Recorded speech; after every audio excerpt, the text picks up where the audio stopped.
पे कमीशन लागू होना है 1 जनवरी 2026 से।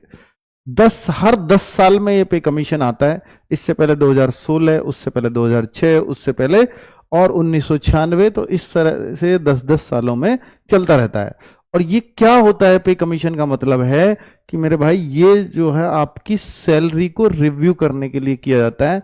आपको हालांकि गवर्नमेंट एक बेसिक पे निर्धारित करती है, फिर एक डीए देती रहती है उस पे, फिर टीए देती है, बहुत सारे अलाउंसेस इसलिए देती है कि महंगाई बढ़ रही है तो महंगाई भत्ता हर बार साल में 2 बार बढ़ता है। सैलरी इंक्रीमेंट क्योंकि लगातार भाई हर चीज बढ़ रही है तो सैलरी का एक इंक्रीमेंट 3% रेगुलरली आपको मिलता है हर साल में। तो भाई 3% वो 2% आपका डीए 2 बार बढ़ रहा है, 3 2 5 तो 7% का हाइक आपकी सैलरी में लगभग हर साल आ रहा होता है केंद्रीय कर्मचारियों की सैलरी में। ठीक है, तो अभी अगर हम देखें तो ये जो पे कमीशन है वो 7% को पार करके आता है। हालांकि ये 2% डीए अब है, पहले कभी कभी ये 10-10% भी बढ़ा है, ऐसी बात नहीं है। पर उस टाइम सैलरी बड़ी कम हुआ करती थी, बेसिक बहुत कम हुआ करती थी। जब से 7th पे कमीशन लगा तो बेसिक में एक बड़ा हाइक दिया गया और तब से 2% 3% बड़ी बात है। ठीक है, तो अभी 2% डीए चल रहा होता है और आगे डीए रहेगा नहीं रहेगा वो आगे 8th पे कमीशन इस बात को डिसाइड करेगा। ये पे कमीशन इस चीज को भी डिसाइड करता है कि कौन सी जॉब किस लेवल की रहती है, लेवल 1 लेवल 2। अगर देखिए हर बार नए पे कमीशन में नए चेंजेस आते हैं। जैसे 7th पे कमीशन से ये जॉब लेवल वाइज हो गई। इससे पहले जो 6th पे कमीशन आया था उसने ग्रेड पे सिस्टम को चलाया था और उससे पहले बेसिक पे चलती थी। अगर आपसे मैं बोलूं कि 2006 से पहले ये इक्विवेलेंट भी करता है कि भाई ये जॉब इसके इक्विवेलेंट रहेगी। 2006 से पहले की अगर मैं बात करूं तो एक सिपाही को प्राइमरी टीचर के बराबर वेतन बनता था, यानी सिपाही प्राइमरी टीचर के बराबर हुआ करता था। और अब एक सिपाही और प्राइमरी टीचर में बहुत अंतर है। सिपाही लेवल 3 पे है, प्राइमरी टीचर लेवल अब जो 6 पे चला गया है। कितना अंतर आ गया है। तो ये 6th पे कमीशन में चेंजेस हो गए थे। ठीक है, तो ऐसे बड़े बड़े चेंजेस भी देखने को मिल जाते हैं पे कमीशन के माध्यम से। अब मैं बताता हूं कि भाई इस पे कमीशन में किसकी कितनी सैलरी हाइक आ सकती है और क्या डिमांड चली है और क्यों ये बात आई है पे कमीशन की। पहले भी सरकार ने इसको रोते रोते दिया था क्योंकि सरकार के बजट पे बहुत लोड पड़ता है, क्योंकि भाई 50 लाख से ज्यादा कर्मचारी हैं, 65 लाख पेंशनर हैं केंद्र सरकार के, उन सब की सैलरी अगर बढ़ा करके देनी है तो दुगने से भी ज्यादा लोड एकदम से बजट पे आ जाता है। और आपको पता है कि देश का अधिकतर बजट सैलरीज में जाता है ना। तो कुल मिलाकर के सरकार चाहती है ना बढ़ाने पड़े, पर भाई केंद्रीय कर्मचारी है, वो जैसी बढ़ती हुई महंगाई है तो उसको भी चाहिए कुछ ना कुछ। और सरकारी नौकरियों का क्रेज क्या अब बहुत ज्यादा हो जाएगा? हाँ हो सकता है, अभी मैं आपको दिखाऊंगा क्यों हो जाएगा। ठीक है, अभी पहले से ही बहुत था, अब और ज्यादा हो जाएगा। 7th पे कमीशन ने ही बहुत बड़े बड़े हाइक दिए थे, 8th पे कमीशन और क्या कर देगा। और डिमांड्स क्या चल रही हैं यूनियनों की वो भी मैं बताऊंगा कि चर्चा में क्यों है। पहली बात तो पहले ऐसे लग रहा था कि जो गवर्नमेंट है बीजेपी गवर्नमेंट, ये केंद्र सरकारी के हितैषी कम मानी जाती है और केंद्र सरकार के सर ये स्टेट गवर्नमेंट के हैं, ये क्यों देख रहे होते हैं। यूपी गवर्नमेंट के कर्मचारी बड़े खुश क्यों हो रहे होते हैं केंद्र सरकार का आ गया, केंद्र सरकार का आ गया। वो इसलिए खुश हो रहे होते हैं कि जब पहले सबसे पहले केंद्र सरकार लागू करती है, अगर केंद्र सरकार ही लागू नहीं करेगी तो स्टेट में आएगा ही नहीं 8th पे कमीशन। और केंद्र सरकार में आ गया तो स्टेट में आना ही आना है, चाहे हो सकता है 1 साल बाद आए, 6 महीने बाद आए या 7 के साथ आ जाए, वो बात अलग है। पर स्टेट वाले भी बिल्कुल केंद्र सरकार का मुंह देख रहे होते हैं इस दौरान। तो चर्चा में क्यों है मैं आपको बता देता हूं कि इससे पहले बिल्कुल ये उम्मीद नहीं लग रही थी कि 8th पे कमीशन ये देंगे भी या नहीं देंगे, लेकिन इन्होंने एक अच्छा काम किया। 16 जनवरी को केंद्रीय मंत्रिमंडल द्वारा ये घोषणा कर दी गई और ये अश्विनी वैष्णव जी ने आकर के बोला कि भाई हम जो है नए पे कमीशन आयोग का गठन ये सब चल रहा है। तो फिर बड़ी खुशी की लहर दौड़ गई कि चलो पे कमीशन तो मिलने वाला है। ठीक है, तो नई सैलरी बेस देखिए क्या होता है पे कमीशन को अभी मैं आपको बता देता हूं। एक फिटमेंट फैक्टर दिया जाता है। फिटमेंट फैक्टर कि सैलरी को डबल कर दो, 2 फिटमेंट फैक्टर हो गया। सैलरी को 3 गुना कर दो, 3 फिटमेंट फैक्टर हो गया।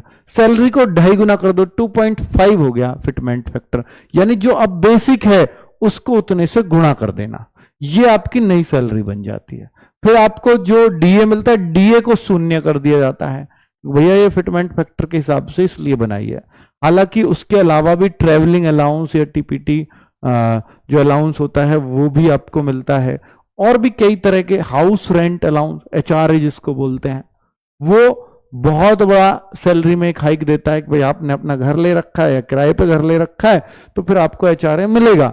आपने सरकारी घर ले रखा है तो एचआरए आपको नहीं मिलता। ठीक है, जैसे कोई ट्रेनिंग में जाता है, पुलिस वाले हैं ट्रेनिंग पे चले गए, तो उस दौरान आप उनको एचआरए नहीं मिलेगा, क्योंकि उनको घर गवर्नमेंट ने दे रखा है। आप घर थोड़ी ले रखा है, आपने अपने पास रख रही है गवर्नमेंट, आपको ट्रेनिंग का खर्चा वो उठा रहे हैं। तो जैसे अगर मैं बोलूं कि फिटमेंट फैक्टर क्या होता है, गुणा 2, दुगुना करा, तो बेसिक सैलरी का दुगुना कर दो। ये 2.57 है फिटमेंट फैक्टर, 2.57 पिछली बार का। पिछली बार जो 7th पे कमीशन आया था तो फिटमेंट फैक्टर दिया गया था 2.57, और इसने इतना तगड़ा तहलका मचाया था सैलरीज में। सैलरीज में कैसे कि सैलरी 2.5 गुना हो गई, हाँ हो गई थी बेसिक सैलरी। ठीक है, जैसे अगर मैं देखूं 7,000 थी सबसे पहले, अगर मैं देखूंगा, अगर आप उससे पहले जाओ, कांस्टेबल की 8400 रुपए बेसिक होती थी, आज उनकी 21,700 है। ठीक है, तो ये इसी पे कमीशन से हुआ है। कब से? 2018 से लागू हुआ। 2016 से होना था, लेकिन सरकार जो है कम देना पड़े, वैसे तो एरियल कहते हैं इसको, कि जब से लागू होना चाहिए था तब से ही देना चाहिए, तो उस 2 साल का जो आप सरकार ने लेट दिया उसका एरियर देना चाहिए, पर सरकार ने ऐसा नहीं दिया था। 2018 में इसको लागू किया, 16 की बात थी जबकि, उन 2 सालों का कुछ नहीं दिया सरकार ने, और 18 से फिर शुरू कर दिया था देना। ठीक है, तो 7,000 की जो बेसिक बनती थी, हालांकि इस पर डीए 100% से भी ज्यादा चला गया था, वो अलग बात है, पर 7,000 गुना 2.57 इसको जब किया गया तो ये 18,000 बनी।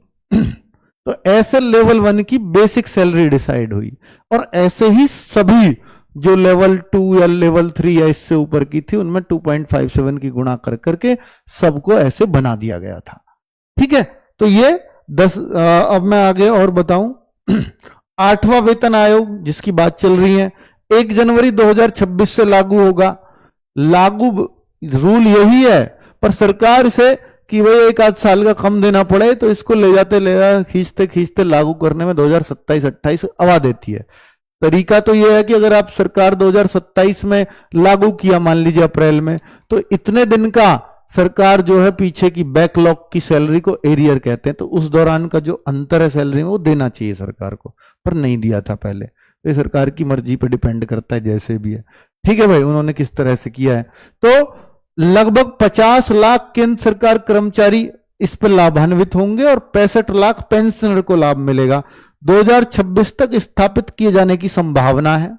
लागू होना ही चाहिए 1 जनवरी 2026 से, पर वो नहीं हो पाता।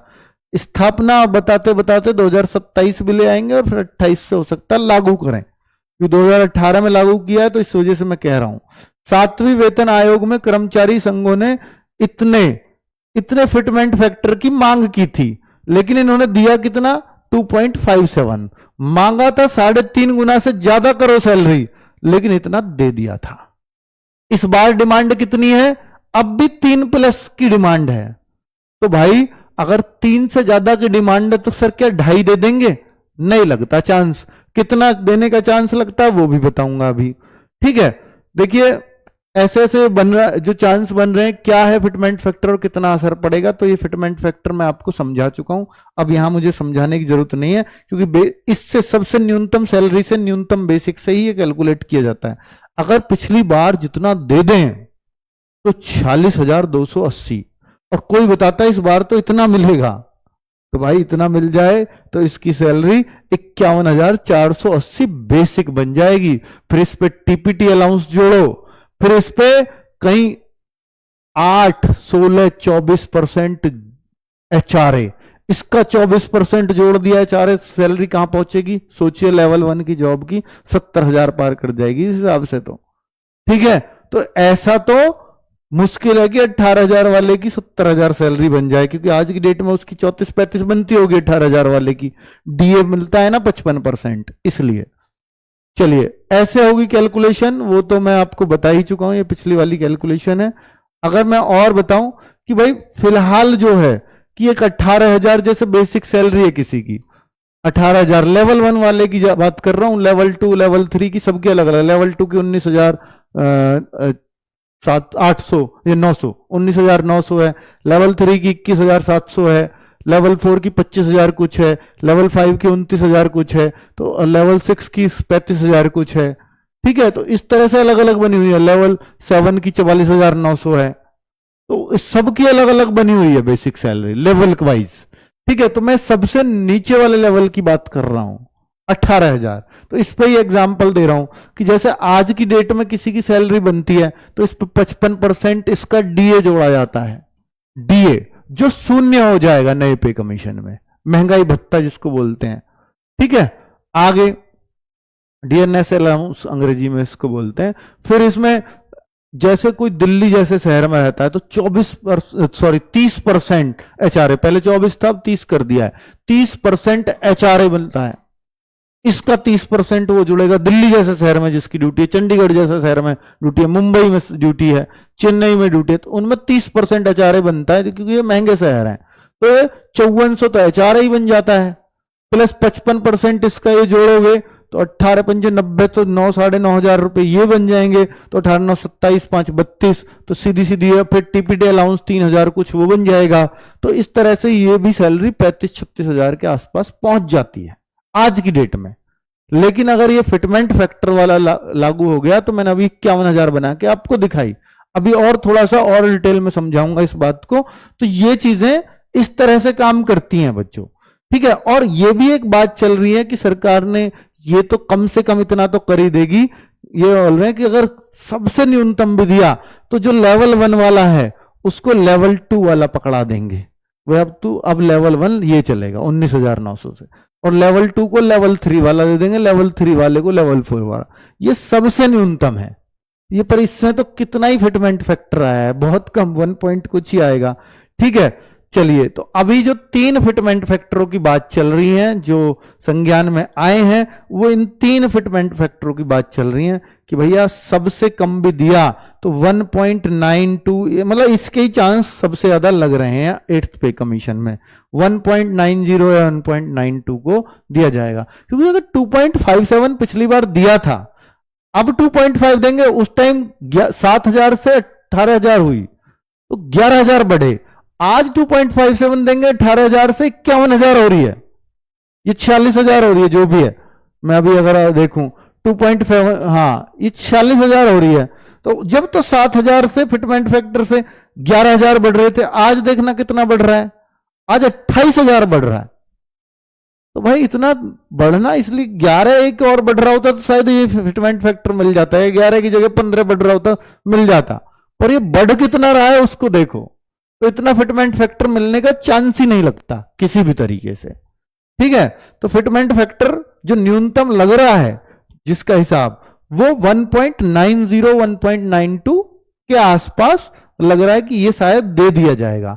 तो आगे की कैलकुलेशन अगर मैं 1.92 से करके दिखाऊं 18,000 की, तो आपको और अच्छे से समझ में आएगा कि वर्तमान स्थिति जो 18,000 बेसिक पे ले रहा है, यानी लेवल 1 की जॉब, इसके 18,000 बेसिक है, 55% इसको डीए मिलता है। आज की डेट में बढ़ के 2% बढ़ के ये 55 हो गया पिछले 10 सालों में। ठीक है, अब अगर देखें क्योंकि साल में 2 बार बढ़ता है, तो टीए 3,060। ठीक है, अब बेसिक ये हो गया। ठीक है, बेसिक पे का ये जो है कुछ उस हिसाब से बनता है ये, और बेसिक पे अगर थोड़ी किसी की ज्यादा है तो ये थोड़ा और ज्यादा, और वो भी ये सिटी वाइज बनता है, ये भी है ना। एचआरए भी सिटी वाइज होता है, मैंने अभी जैसे बताया दिल्ली जैसे शहर में 30% मिलता है, पर कहीं 20% भी है। तो दिल्ली में अगर इसकी सैलरी देखूं तो 36,360 रुपए बनेगी आज की डेट में, किसकी, जो सबसे लोएस्ट कर्मचारी है दिल्ली जैसे शहर में, ये इतने रुपए कमा रहा होगा सरकारी नौकरी में। अब क्या इसको इतने पूरे मिल जाते हैं? नहीं, इसके बेसिक का जो 10-12% जो गवर्नमेंट की कटत में जाएगा वो जाएगा ही 12%, ठीक है, वो कटेगा। थोड़ा बहुत थोड़ा मोड़ा इनकम टैक्स तो इसका बनेगा ही नहीं, क्योंकि अब तो आपको पता है कितने तक इनकम टैक्स फ्री हो गया है, तो इनकम टैक्स तो बनेगा नहीं, तो वो तो कटता नहीं, तो इनका फिर और थोड़ा सीजीएस अगर फैसिलिटी है तो वो कट जाएंगे 600-650 रुपए, ठीक है। और अगर बात करूं कि भाई एक बीमा का होता है 30-35 रुपए, वो कटते हैं, बस इतना ही कटत है। तो अगर देखूंगा सारा मिला के तो फिर भी इसको 34,000 रुपए के आसपास हाथ में आ जाएंगे, 33-34,000 रुपए। और वो भी उसके फ्यूचर के लिए ही कट रहा है, जो कट रहा होता है, ऐसा नहीं है कि वो उसका पैसा नहीं है, उस पर भी उसी का अधिकार है।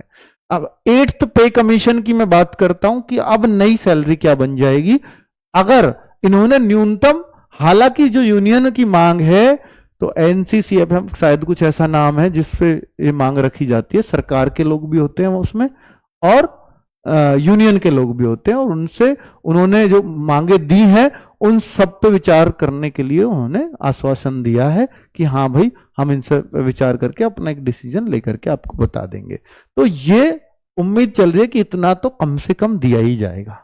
तो उस पर कैलकुलेशन किया मैंने कि 18,000 से अगर इतने की दे दें तो उसकी सैलरी क्या बनेगी, तो 34,560 तो बेसिक हो जाएगा, 3,060 ये पिछली बार था और ये भी रिवाइज होगा, जाहिर सी बात है इसमें भी प्लस होगा कुछ ना कुछ, ठीक है। टीपीटी अलाउंस तो बनेगा ही, टीए तो बनेगा ही, ठीक है, टीपीटी बोलते हैं इसको, ट्रांसपोर्ट अलाउंस, ठीक है, टीपीटी है।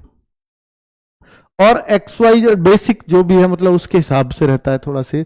दूसरा 24% एचआरए जो बनेगा, जब इतनी बड़ी सैलरी होगी तो फिर 8, 16, 24 के स्लैब फिर से आएंगे, तो दिल्ली जैसे में 24% मिलेगा, फिर मैक्सिमम 24 पे ही जाएगा, और इसको ये कम ज्यादा कर सकते हैं, वो उनकी मर्जी है, ठीक है। तो अगर ये 24% बना तो 11,750, तो एक सैलरी बनेगी जो 36,000 थी वो 49,370।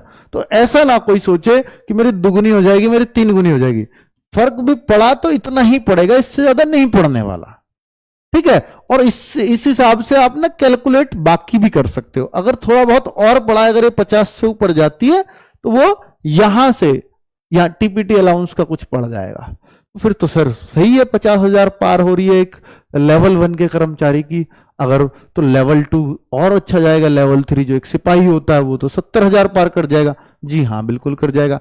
स्टेटों में थोड़ी सी और कम बनती है क्योंकि एचआरए जो इतना बन नहीं सकता, और ये एक बड़ा फैक्टर है सैलरी बढ़ाने का, क्योंकि एचआरए स्टेटों में, मान लो यूपी स्टेट की बात करूं तो भाई यहाँ सबसे जो हाईटेक सिटी है जो नोएडा है वो भी वाई ग्रेड में ही आएगा, जो लखनऊ है वो भी उसमें ही आएगा, तो वो बीच वाले में आएगा 16% में, 24 में वो भी नहीं आएगा, ठीक है। तो थोड़ी सी स्टेट में कम ही बनती है, और जो बिल्कुल 3rd क्लास सिटी है उनमें 8% बनता है बेसिक का। पर ये बेसिक बढ़ने से बहुत फर्क पड़ जाता है ना, बेसिक पे ही सारी कैलकुलेट होती हैं सारी चीजें। तो अभी आपको चीजें समझ में आ गई हैं, तो ये कैलकुलेशन और करके दिखाई है, इसको भी किस किस तरह से ये बढ़ता है, क्या किस किस का होता है, वो सारा कैलकुलेशन करके आपको बता दिया गया है। चलो भाई अभी मैं और दिखाऊं कि नहीं सर हमारा तो ज्यादा ही 1.92 से काम नहीं चलेगा, ज्यादा की डिमांड करेंगे, तो भाई ये बने तो आपकी सैलरी बेसिक सैलरी, फिर उसमें और भी अलाउंसेस मिला करके तो फिर आपकी ये बन जाती है बेसिक सैलरी। अब आपको कौन सा मिलेगा वो तो नहीं पता, तो अभी जो बातें हैं पे कमीशन की या अभी क्या स्थिति है वो सारी चीजें मैंने आपको इसमें स्पष्ट रूप से बता दी हैं। काफी हद तक आपको चीजें समझ आ गई होंगी कि केंद्रीय कर्मचारियों की सैलरी कितनी बढ़ सकती है, और फिर इसके हिसाब से ही स्टेट में लागू होता है।